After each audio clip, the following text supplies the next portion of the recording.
Therapy Chat Podcast, episode 128. This is the Therapy Chat Podcast with Laura Reagan, LCSW-C.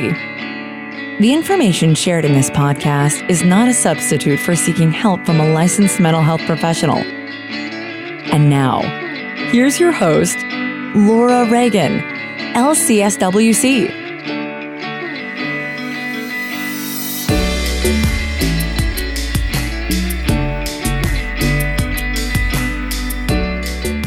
Today's episode is sponsored by Brighter Vision, the worldwide leader in custom website design for therapists. What's the point in having a beautiful website if your ideal clients can't find you? A nice-looking website doesn't equal a successful one. The truth is, your current website may even be turning off potential clients. That's where Brighter Vision comes in. Brighter Vision's team of web designers will create you a website that's centered around helping your ideal client find you, so you'll have a nice-looking website that is also a successful one. For $59 a month, you'll get a website that speaks to and attracts your ideal clients, unlimited customer support, and an SEO strategy to help you get found on the search engines. But wait, it gets better. For a limited time only, they're giving my audience 1 month free of their services. To take advantage of a free month of Brighter Vision, go to try.brightervision.com/therapychatpodcast. That's try.brightervision.com/therapychatpodcast, where you can get a free month of Brighter Vision services. One last time, that link is try.brightervision.com/therapychatpodcast, so you can get started on your journey towards a successful website. Hi, welcome back to Therapy Chat. I am so excited about today's episode. As I've mentioned, March is Social Work Month, and in the spirit of Social Work Month, I have had some really great discussions with some amazing change makers. Today's episode is one of those interviews with an amazing change maker. Today, I'm talking with David Treleaven, PhD. David Treleaven, PhD, is a writer, educator, and trauma professional whose work focuses on the intersection of mindfulness, trauma, and social justice. He has a master's in counseling psychology and a doctorate in East-West psychology. He offers workshops on trauma-sensitive mindfulness all around the world, and he is a senior teacher with Strozzi Institute, which helps leaders embody skillful action, and with generative somatics, an organization that integrates personal and social transformation. David and I had such an interesting discussion about how practicing mindfulness can catch some people by surprise when trauma gets triggered. And sometimes at meditation retreats, that trauma might get really triggered to the extent that it feels like it's going to swallow the person whole.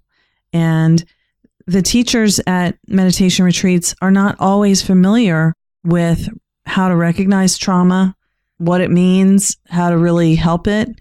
And so their responses can inadvertently and unintentionally re-traumatize the person more.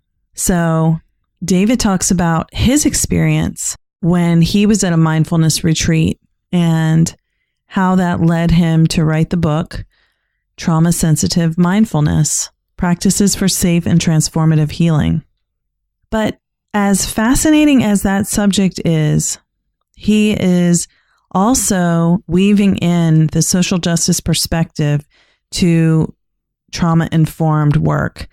And I am right there with him. I love this perspective that he's bringing and that he's sharing and teaching.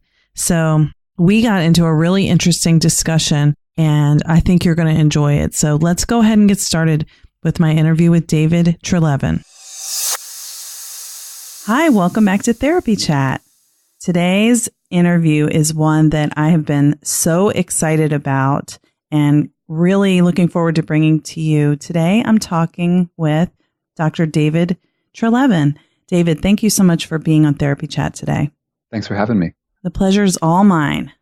I came across your work because you have a new book out called Trauma-Sensitive Mindfulness. But after I found that and got in touch with you for an interview, other people have been coming to me and saying, wow, look at this amazing work that this man is doing. You should see if he would come on the podcast. I'm like, hey, I'm already there. I'm on this. He's going to be on the podcast soon. So I know my audience is going to really love hearing from you. So if you can, will you just start off by telling our listeners a little bit about yourself and your work? I'd happy to. I just want to say I'm really flattered to hear that. It's still very novel to hear that anyone's reading it. I'm visiting with my grandma right now. She's 93, and she started reading it last night, and she fell asleep within 5 minutes. and so it's really exciting to be getting to talk about it. And I'm happy to be on, listen to your podcast, and excited to engage around it. Thank you. So happy to tell you a little bit about me and frame what I'm up to. I'd say I'll just want to give your listeners up front sort of the two main points that I'm making, almost like the punchline. And basically what I'm arguing in the book is that mindfulness meditation can be both helpful for people who've experienced trauma. It can also hinder them. It can also be problematic. And the second point is that all of our conversations about trauma are much more effective and more powerful when they're grounded in an understanding of systemic trauma. And so you just had this podcast recently around healing justice. So I'm very much in that world. And those are the 2 points that I want to make. Mindfulness is more effective and powerful paired with trauma, and trauma is more powerful when it's paired with social justice. And I'll just give you a little bit of my background. I'm originally from Canada. I trained as a psychotherapist in British Columbia. And the specialty that I ended up in was working with male sex offenders. I was really interested in the intersection of trauma, restorative justice, sexuality, and ended up doing a lot of work with men who were coming out of prison, were on parole. And 85% of the guys that I worked with were themselves survivors of sexual trauma, sexual abuse. So I did that for a number of years and was struggling under the weight of the work. It was, just really challenging work, as listeners will know, working with trauma, and ended up mindfulness at the time, and mindfulness meditation was becoming more popular. I had a couple of friends recommend I come on a retreat, so I did, and really dove headfirst into mindfulness meditation. It became a really integral part of my life. Took it really seriously for a number of years. And went on a retreat, and I found that when I was on retreats, some of the images from my work with the guys I was working with were coming up. And it was almost like I was working through some of the trauma that I was being exposed to on the retreats. And on one particular retreat, this one particular image kept coming up. And at some point, something happened. And I'm happy to dig into this a little bit more. But basically, at some point on the retreat, it's almost like a circuit breaker went off in my body. And for a couple of days, I was really dissociated. I went to the teachers and I said, hey, I don't really know what's happening here. I can't really feel my body. I'm really checked out. And the teachers, with the best of intentions, kept encouraging me to just go back to the cushion and really utilize the basic instructions around mindfulness. So I did that, but it didn't seem to make things better. It was actually making things worse.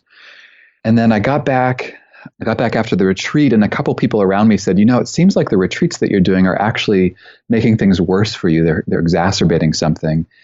And long story short is this all kind of pooled around the conversation of mindfulness and trauma. I didn't realize it at the time, but some of the symptoms that I was experiencing were really related to the work I had been doing. So for listeners that have done any work around secondary trauma or tertiary trauma, it was that, I was going through my own challenges on retreat and applying mindfulness meditation. And it got me into a little bit of hot water. So I did a couple years of study. I did a dissertation on the topic. I started talking more publicly about this intersection of mindfulness and trauma. And what I discovered was that I wasn't alone in terms of people that had had challenging experiences with mindfulness meditation. People started to write me. My dissertation defense ended up a little bit viral, though I use that in air quotes. It was just, a couple people, 1,000 people watched it, and they I started to get a lot of emails from people saying, hey, I've been meditating for a year, 2 years, 5 years, and I've actually had difficult experiences. So And basically where this landed me, and I'll pause, is I got to a moment of saying, oh my gosh, I love mindfulness meditation and what it can offer people. I also think it can be very helpful for survivors based on some things that we can talk about.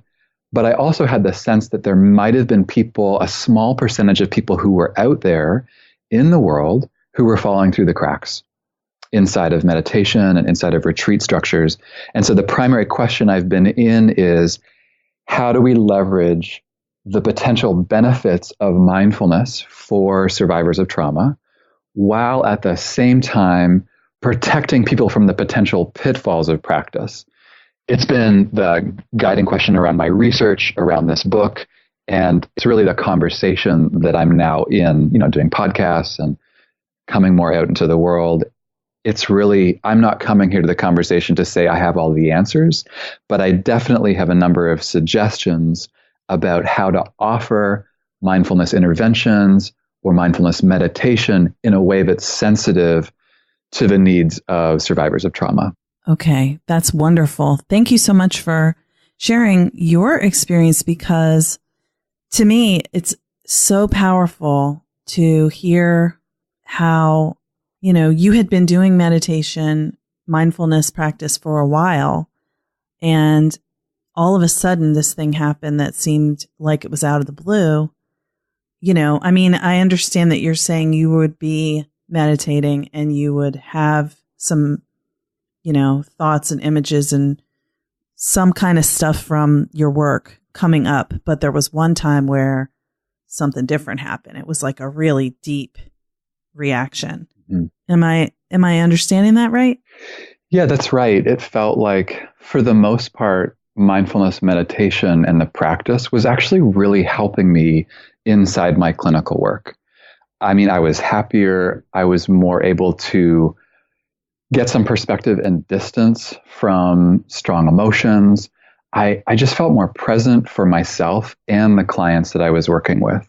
So for the most part, I found mindfulness and mindfulness meditation super helpful for me over a number of years. And then, on this particular retreat, I got caught in a bit of a loop where this particular memory was coming up. I'd apply basic mindfulness instruction. I'd attend to it, note it, not grasp it. But what I found was happening was that it was actually seeming to exacerbate a feeling of anxiety. It wasn't actually just passing like a cloud in the sky. And what I was doing was, I kept attending to it, kept attending to the thought. I'd note it, let it go by. And then sometimes I'd have some requisite sensations, like a feeling of anxiety in my chest or a tightness in my stomach. And then I'd be mindful of that. And the basic instruction to pay attention to this different stimuli that was happening seemed to actually make things worse for me. I ended up more dysregulated after the retreat than I was before. And so that just got me curious, what's happening for me, and what might have been happening for other people that have trauma symptoms who are going on longer term retreats? Yes, exactly. So I think this is just a really important point, because so often, I love mindfulness. I find it really helpful, and I find it makes me a better clinician, and I feel like a healthier person because I use it. So personally and professionally, it helps me. And, I think I have my own trauma, and I think that it makes sense that as a trauma therapist, of course, I'm aware as well that something can really sneak up on you that you don't realize is there, whether it's the impact of secondary trauma from work or your own trauma history, maybe attachment stuff that you just didn't know was there, unmet attachment needs. So even for most people who don't have a specific experience of trauma, unmet attachment needs, attachment wounds are extremely common too. So, when you kind of look at who's out there, most of us have been through something that could come up. And if we aren't aware of it, and the teachers that we're counting on to help us stay safe in retreats aren't aware of what can happen and how to help, and maybe how to prevent it, maybe how to notice when someone's not okay, I think that it can really do harm to a person. Mm-hmm, mm-hmm. I think that's spot on. And I think a lot of people who are teaching mindfulness interventions or practices or meditation, that they know that mindfulness is such a powerful medicine. And in many ways, mindfulness, I think, it will naturally reveal trauma, or it will naturally reveal what you just said around attachment wounds, particular places where we were overwhelmed or where we weren't able to integrate a particular experience. So mindfulness is powerful that way. And I think a lot of teachers who teach it move in with the expectation that mindfulness will naturally reveal what needs to be addressed and healed. And to your point, what I'm really wanting to encourage with anyone teaching mindfulness, well, I'll back up for a sec. What I want to do actually is interrupt the idea that mindfulness is a panacea. Because I think that's been, by virtue of a number of factors, the media included, there's a story out there that, well, hey, we have 3 decades of empirical research now. What could go wrong? Mindfulness reduces stress. We know that. What could sitting and paying attention to your experience in the present moment, how bad could that be? And this isn't a fearmonger at all. Like for the majority of people, that will be hugely helpful. But then, like you're saying, there's a select number of people who, when trauma is revealed, that's going to overwhelm them. And just being alone in a contemplative environment, that's not necessarily going to help them. Actually, that could end up exacerbating the problem, and that could make things worse. So that's what I'm trying to, that's part of what I'm wanting to bring into the conversation. And I think it's happening in different circles now, is really bursting the bubble around mindfulness just being this, panacea, and then trying to provide people with some really tangible, practical, grounded skills to help them offer mindfulness still in ways that are sensitive to the needs of trauma survivors. Yes. So I always talk about this on this podcast, but we in our culture we're always looking for the answer, the quick fix, the thing that's going to make everything okay. And I love mindfulness, like I said, and, just like anything, it's not all one thing. It's something that can help you get more present in your body. And what you might find when you get present in your body is that there's a reason why you didn't want to be in your body, because what you're feeling is too intense for you to manage. And so, I think it's very important to be aware of how trauma can impact people. Mm-hmm, mm-hmm. I agree. I totally agree. I'll jump in and just say to you and listeners too, that I borrowed a 4-part definition around trauma-informed practice that comes from the National Center for Trauma-Informed Care, which I found super clear and helpful and very practical. And it's 4 R's, and it's realizing the widespread impact of trauma, being able to recognize trauma symptoms, responding to them effectively, and all in the service of preventing re-traumatization. Beautiful. So that's simple and clear. So simple. And the thing that I'm really interested in is that I've started to meet people. One of the things I appreciate about your podcast is that you're looking at trauma in a depthful way, in my experience. It's not a quick fix. You're not looking for, just give me the pill. This is a path. It's a really deep path. And that's not against medication by saying that about pills. That can also be really helpful. But that, trauma is depthful. It gets created in these deep grooves that require time and patience and practice to really resolve and heal. And what I want to get away from with trauma-informed practice is any idea that this could just be a checklist, and say, a mindfulness, say a therapist who's using mindfulness who just says, well, just give me the top 10 list. And I have that, I'm happy to give lists and suggestions, but this first R I find so helpful about realizing the widespread impact of trauma. I think this asks us, and this gets to the Healing Justice podcast you just did, it asks us to really reflect on, what do we mean by trauma? Who does trauma impact? And how does that relate to the larger systems that we're surrounded by? And that's part of my work around as well. It's not just an individual tragedy. It's actually something that's deeply connected to the world around us, especially systems of oppression, which ties us into the Me Too movement, Black Lives Matter. There's just so much happening. Trauma isn't this isolated thing happening in a bubble. It's a concept that really asks us all to be in reflection about the world and what's happening. So that's why I love this definition. Is it's really saying, hey, this is a long-term path that we all need to be on.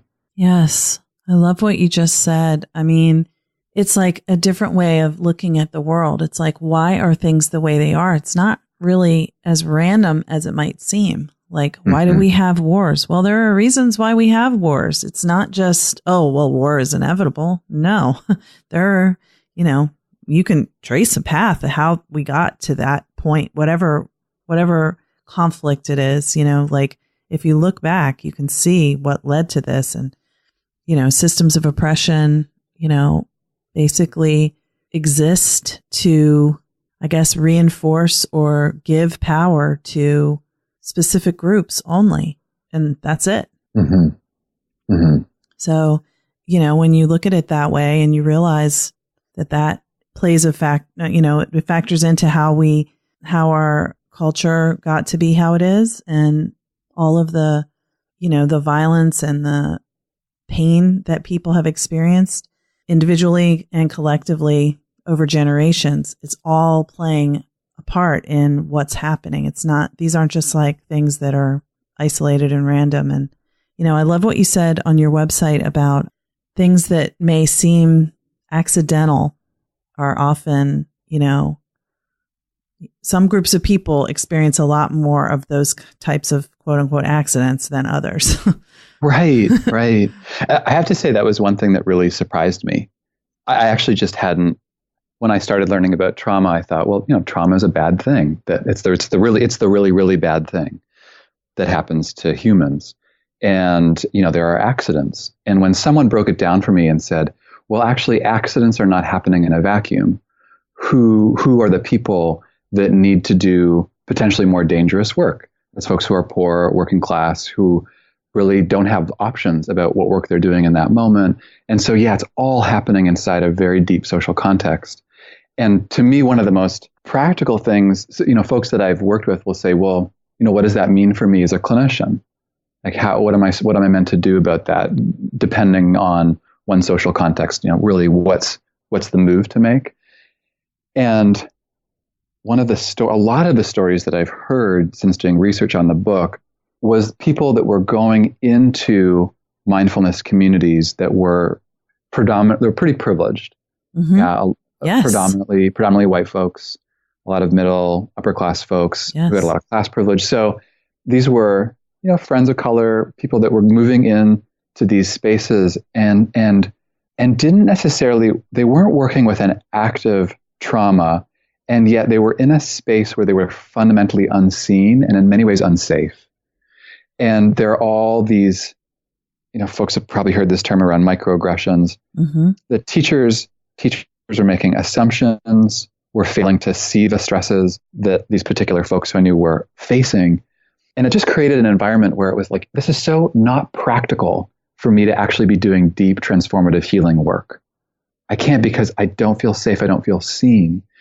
And so for those of us who work as clinicians or mindfulness teachers, for those of us who have privilege, and I include myself here, cisgendered man, white, that it's an onus is on us to really do our work to see how we've been shaped and that we haven't been targeted around oppression, and that there are privileges we do have that really shields us from experiencing certain kinds of trauma. Now, we're all vulnerable to experiencing trauma, but just to get that, and this isn't, not meaning this is some moralistic thing, though it has that element to it around morals. To me, this is actually very practically how we can be in best service of the people who are our clients, who we're working with. Is if we've done our work, no matter our social location or our context, we're just more effective as practitioners. So that's one of the conversations I'm interested in, is how we learn about social context and do well when we're working as clinician. So thought-provoking. And I know that conversations about privilege often lead to a lot of discomfort. And then we choose to just try not to think about it again because, and I say we, meaning people who are in a more privileged position, which I am too, like you, to when it brings up some kind of cognitive dissonance, something where I don't like how this makes me feel, never mind. This is too complicated. I'm just not going to think about it, which is, of course, a privilege to be able to just not think about it. Because if you, are affected more directly by systems of oppression, you have no choice but to think about it because it's what you're living in. But for those of us in a position of privilege, and again, I agree with you, it's not being moralistic, but I don't want to do harm and I want to be part of the solution and not part of the problem. So if I'm not willing to look at these confusing questions, then I am part of the problem. And, right. you sit with it in the way that you can and you do the best you can. And right. I actually think, I'd love to get to, for you and for your listeners, I'd love to get into some of the kind of the bigger questions about, well, why can mindfulness meditation be potentially triggering for people that have experienced trauma? And I just would like to say one more thing about where you just took it, which is, well, if we pull back for a second and say, really, really, what's the intersection of mindfulness and trauma? Halfway through writing the book, I thought, what have I done? This is such a huge topic. I don't know, who am I to say anything about this? Just follow these threads. These are vast, complex traditions in both ways that have so much incredible history. But what I'm really fired up about right now is being in conversation with the mindfulness movement or mindfulness community, especially those who are in positions of privilege, and saying, hey, you all, you've been spending years developing the capacity to be uncomfortable. You've been working that muscle in such a sustained and helpful way. It is the most amazing practice to be with what you just said around discomfort or cognitive dissonance.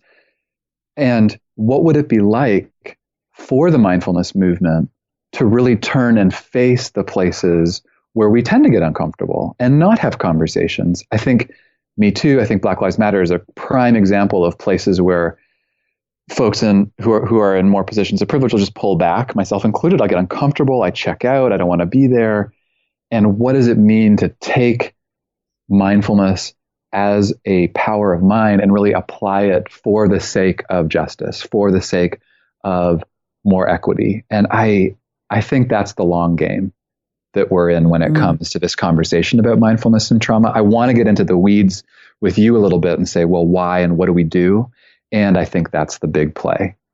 Yeah, so well said. Thank you. And I'm hoping that maybe you and I can have a deeper discussion about the trauma and systems of oppression conversation in a future conversation if you decide that you'd like to. But yeah, let's go to that. Why does trauma get triggered in mindfulness practice for some people, and what causes it, and those kinds of things, and what can be done about it? Because I know that's the focus of your book.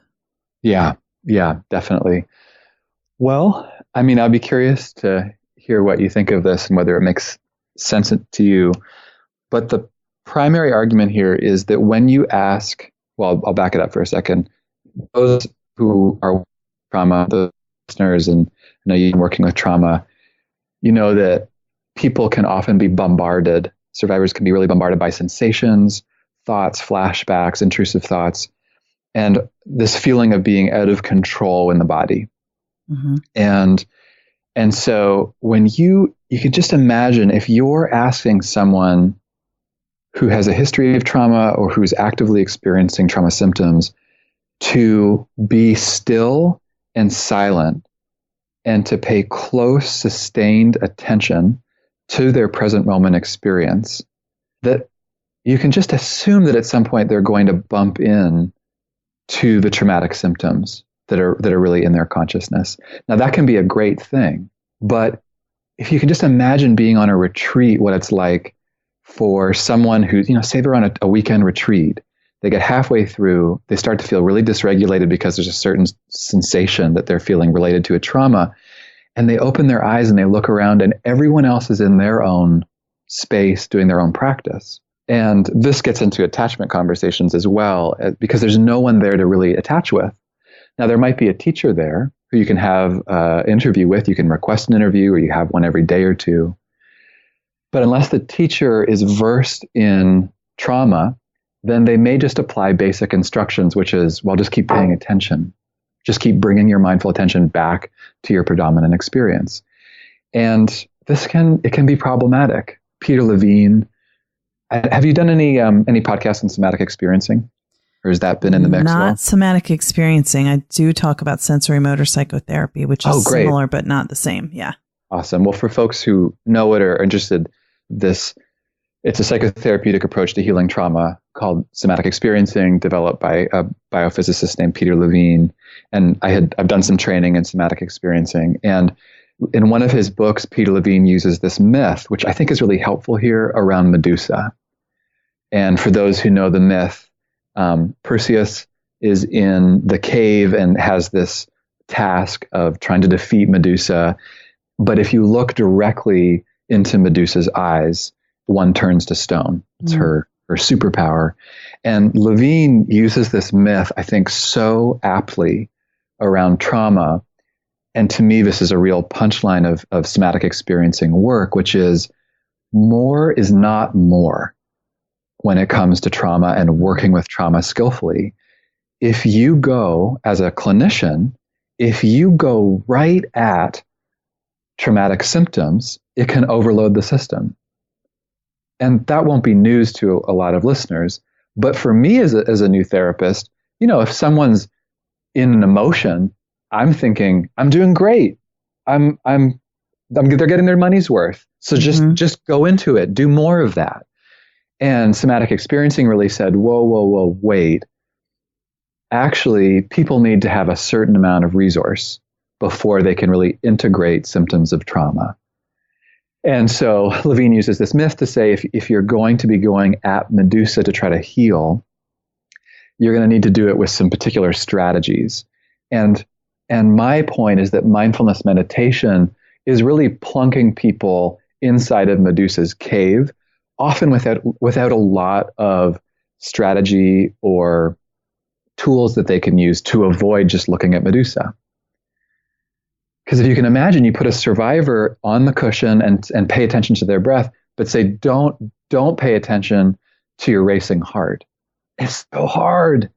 So that's the basic idea here with mindfulness meditation, is that survivors can end up over-attending to traumatic stimuli, which can run them into trouble. It can create dysregulation. And if they're not working with someone one-to-one, it can really land them in trouble.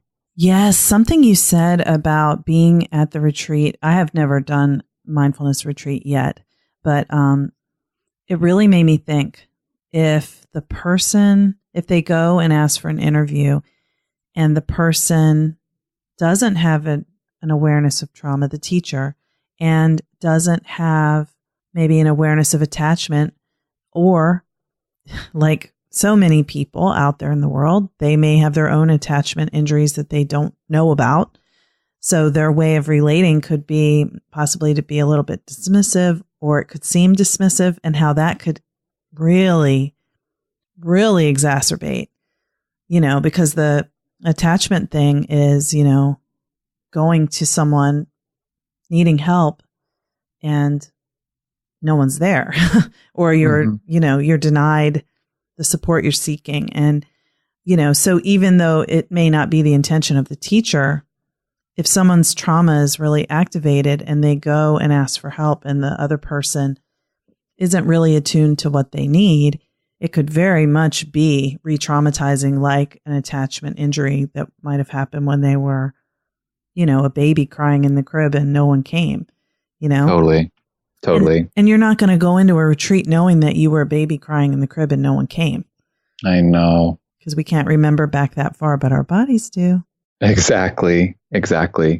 I think you're touching here on one of the things I feel passionate about, which is this notion of spiritual bypassing.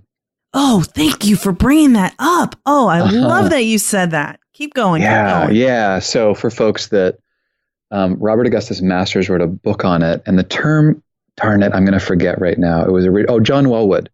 John Wellwood originally coined the term, a psychotherapist in California.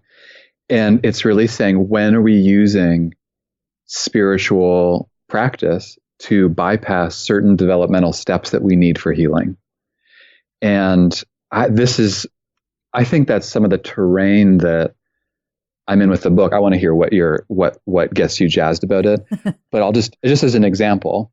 So I've met people who are big dissociators. I have that as part of my, I don't know if it was my full major, but I know people where, as a result of either their attachment wounds or particular traumas they faced, dissociation was really the place that they went pretty consistently over time, and on a spectrum, of course. Mm-hmm. And here's an example. Now, what probably, if you pull back, what a person who's experiencing dissociation needs, I mean, a number of the guests that you've interviewed on your podcast would be able to give them really grounded, tangible suggestions and be able to work with them skillfully. Often they need to work with someone, Mm-hmm. But imagine this person saying they end up in a mindfulness community and they are doing medium to longer term practice. They're going on 5, 7, 14, maybe 3-month retreats, 14-day, 3-month retreats. And what I've seen happen is that people who can dissociate end up getting a lot of props inside of a mindfulness community.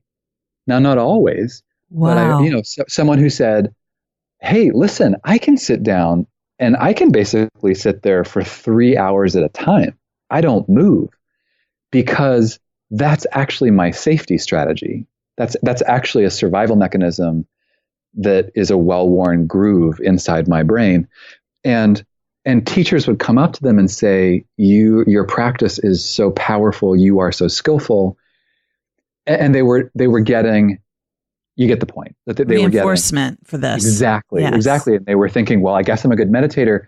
But then 5-10 years later, they're saying, I don't think I'm healing. I'm doing everything I can. I'm doing these longer term retreats, but I'm actually not living a happier life. And so I think this is an example of spiritual bypassing where, and again, not intentional at all, right? But there's no one inside the system who's saying, actually, you know what? I think you're skipping over something that needs to be addressed either in therapy or in another modality, but that mindfulness wasn't actually, or meditation, I should say, was not the medicine. But tell me more about what gets you fired up about spiritual bypassing. Well, yeah, I'm not that good at hiding when I get really excited about something, but I just think that we can so easily tell ourselves, oh yeah, I'm doing all the right things. And we think we're doing our work through yoga practice, through meditation practice, gratitude practice, finding joy. And those things are so wonderful. And yet sometimes we don't know what we don't know. So we're actually, like you said, kind of skipping an important step or task that needs to be touched on to move through. And, I just think it's the lack of awareness about trauma is still so astounding to me. There are so many people who just really don't know about it, don't realize how pervasive it is. And even among clinicians who know about it, many don't recognize it because it's not what they learned, or, they have their own blind spots. I mean, we all have those. So I have seen how spiritual bypass can happen in some ways that certain communities, not any that I would want to call out specifically, but sometimes people are really, they're working really hard and they believe they're doing their healing work and they're totally missing some really important pieces. I guess one example, I don't know if you would see this as spiritual bypass, but I think that's what the process is when people say, oh, I'm not getting into a victim mentality. I was raped, or I was abused as a child, but, I don't want to be a victim. I'm just putting that in the past and just, I'm moving on. I'm staying positive. And I think that it's great to have a positive attitude, but it's not helpful to your healing process to pretend that you're not affected by something that is affecting you, Mm-hmm.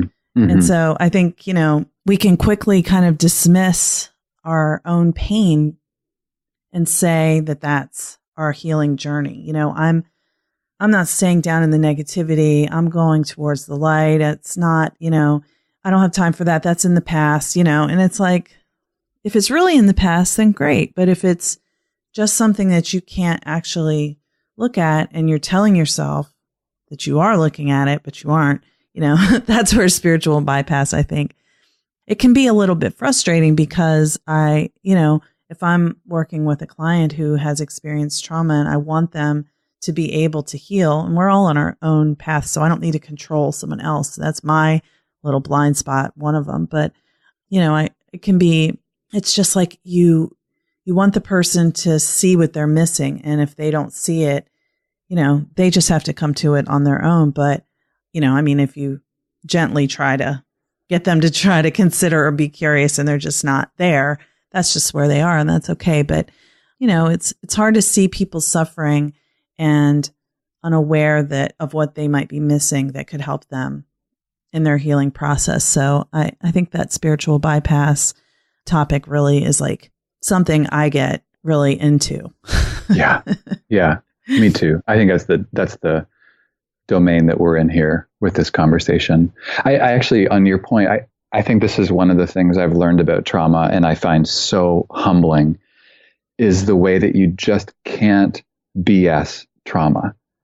Right. You cannot, do you know what I'm saying? That this is where all the cognitive behavioral work that I had done, no matter the new thoughts that I was thinking, if I was just building new practices over top of a shape that was contracted in trauma, would just slip off. And I hear you. And I think that's one of the profound things about the way that traumatic stress, the more we learn about it, we see it's just impacting the oldest parts of the brain, the limbic system, the reptilian brain, that when we get shaped that deeply, whether it's around our attachment, whether it's around traumatic experiences we've had, whether it's facing oppression our entire lives, that we're shaped so deeply at that really foundational biological level in our brains that you just can't make nice over top of it. You can't, that's not what you were saying about making nice, but you really cannot, if your body is functioning on that deep of a level, you can't really do much, but actually work with it at a body-based level. So agree. I just want one other example I want to throw in around social justice is, and maybe you've been in communities like this, I know I have, where people have done this intense spiritual bypass around social justice work and told people who were really facing oppression and said, you just need to either go to the light, or you need to do more affirmation practice, or you just don't understand. And so that can be such an intense bypass that I think communities can do. Yeah. And talk about microaggression. I mean, it's almost not micro, but to the person who's trying to be in that community is like, wait a second, are you wrong or am I wrong? Like, what happened? Exactly. Yeah. I also thought of when people say, oh, I don't see color. It's like, no, you're still missing the point. You're still missing the point. Right. And that's a great place to dig into. I have that part of me. I said that a couple times in my life where I really thought that was equity, and then had people who really helped educate me around, oh, maybe that's not true. There's a book that just came out called So You Want to Talk About Race. And I apologize, I don't remember someone just handed me the book and I don't have the author's name, but she lays out, Black writer from the UK, I believe. No, Seattle, my bad, who lays out a whole argument about what you just said about, well, why that's actually hurtful and why that's a microaggression. And she just did a great job writing about that. Oh, good. I'll find out who she is and put a link to that in the show notes. Thank you for bringing that up. And yeah, I mean, there's so many ways that we can go with this. And that's why I want to talk to you more if I can, because, I think that we're both picking up what each other's putting down. And I just want to hear more and share all that you have to share with everyone who listens.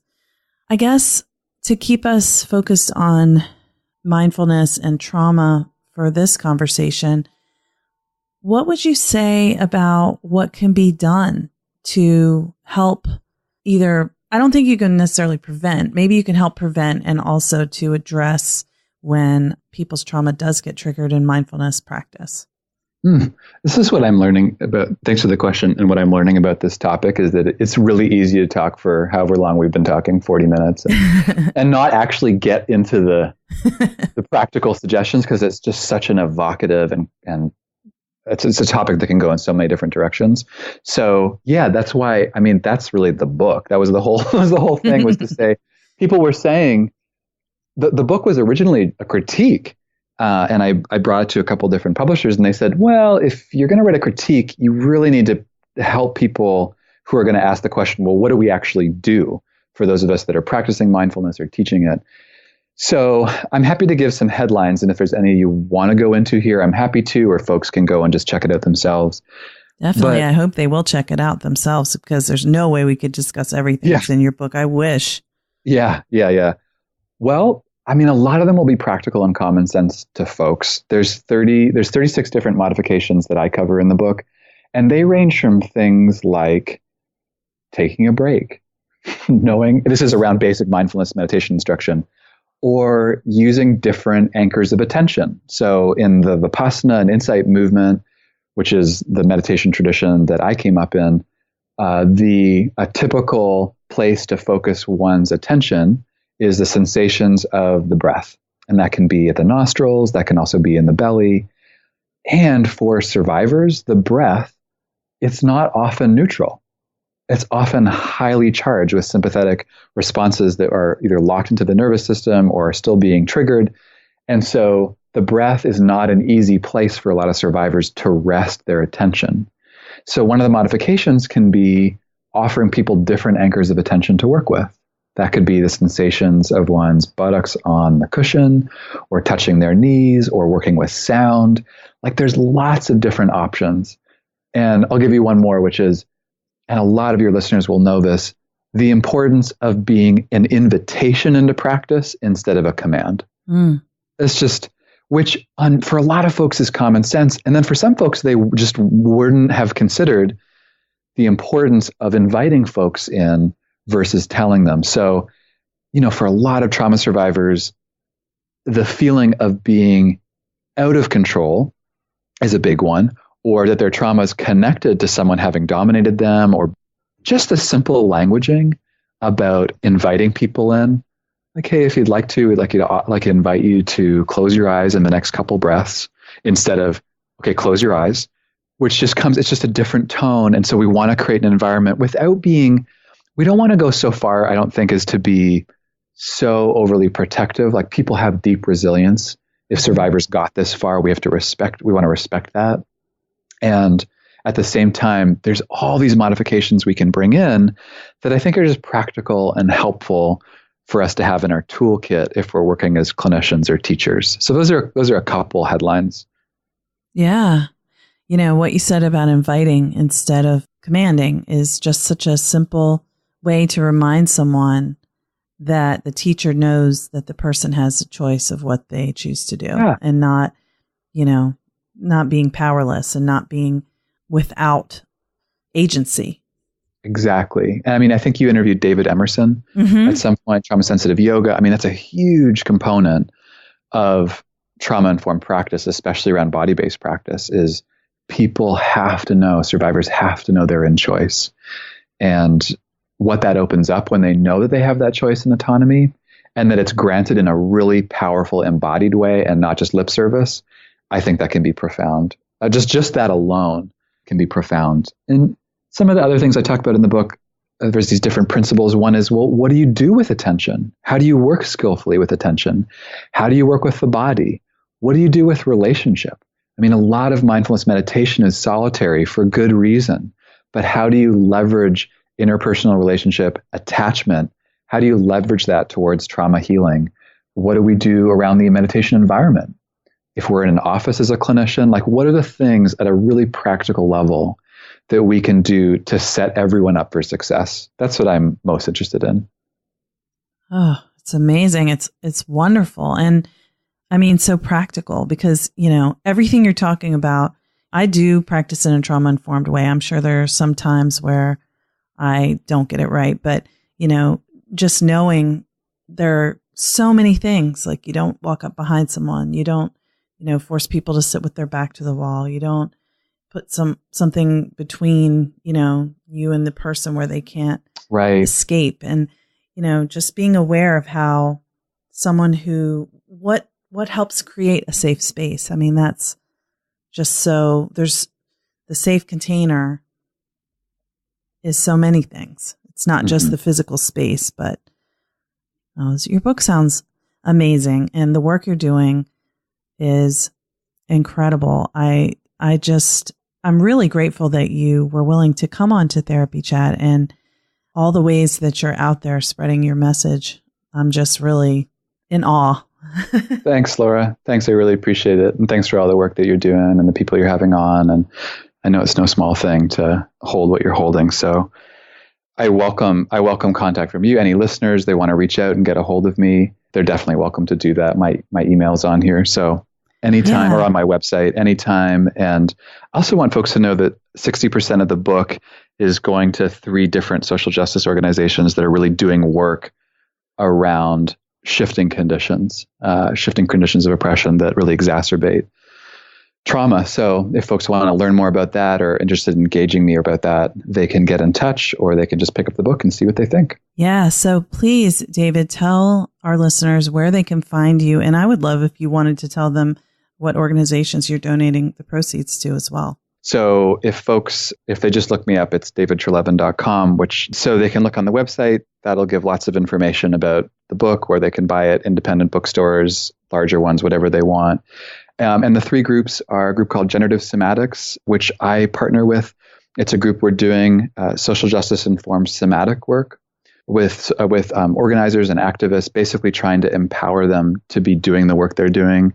Black Lives Matter has a healing justice program that I'm donating to. And there's a group in the Bay called the Segurite Land Trust, which is facilitating the return of land there back to Indigenous stewardship.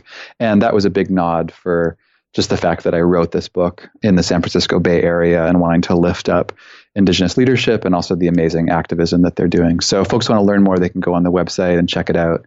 And again, really happy to engage with anyone around it. Thank you. I love that you're putting your money where your mouth is, literally. Thanks. Yeah, it feels a good stand. Yeah. Well, David, thank you so much for coming on to Therapy Chat today. I'll be sure to put links to your website and your book in the show notes. And I just really appreciate you sharing your time today. Thanks, Laura. Happy to be on with you. Thanks so much for listening to my interview with David Treleaven. As you can tell, I was super hyped about this topic. And I wish we could have talked for another couple hours. I would be that person at the cocktail party who's just sitting and picking people's brains and just endlessly curious. So good thing I have a podcast so I can do that formally. I hope that you were inspired to think about things maybe a little bit differently after listening to this conversation. I certainly was. My brain is working hard as I process everything we talked about. So I would love to know your thoughts. Please go to SpeakPipe and send a message to me and let me know what you think about this. Do you agree with David's perspective? Do you not agree? I want to hear. And if you want to bring more trauma-informed practice into your work, one way to do that would be to join my online clinical consultation groups. You can go to my website, Laura Reagan, LCSW-C.com, and click on for professionals to get a link, or go directly to Laura Reagan, LCSW-C.com/SOAR, SOAR, as in trauma therapy skills to make you soar. Thank you so much for listening. I always appreciate your support. Take care. Today's episode is sponsored by Brighter Vision, the worldwide leader in custom website design for therapists. What's the point in having a beautiful website if your ideal clients can't find you? A nice-looking website doesn't equal a successful one.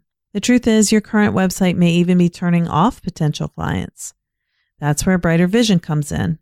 Brighter Vision's team of web designers will create you a website that's centered around helping your ideal client find you, so you'll have a nice-looking website that is also a successful one. For $59 a month, you'll get a website that speaks to and attracts your ideal clients, unlimited customer support, and an SEO strategy to help you get found on the search engines. But wait, it gets better. For a limited time only, they're giving my audience 1 month free of their services. To take advantage of a free month of Brighter Vision, go to try.brightervision.com/therapychatpodcast. That's try.brightervision.com/therapychatpodcast, where you can get a free month of Brighter Vision services. One last time, that link is try.brightervision.com/therapychatpodcast, so you can get started on your journey towards a successful website. Thank you for listening to Therapy Chat with your host, Laura Reagan, LCSW-C. For more information, please visit therapychatpodcast.com.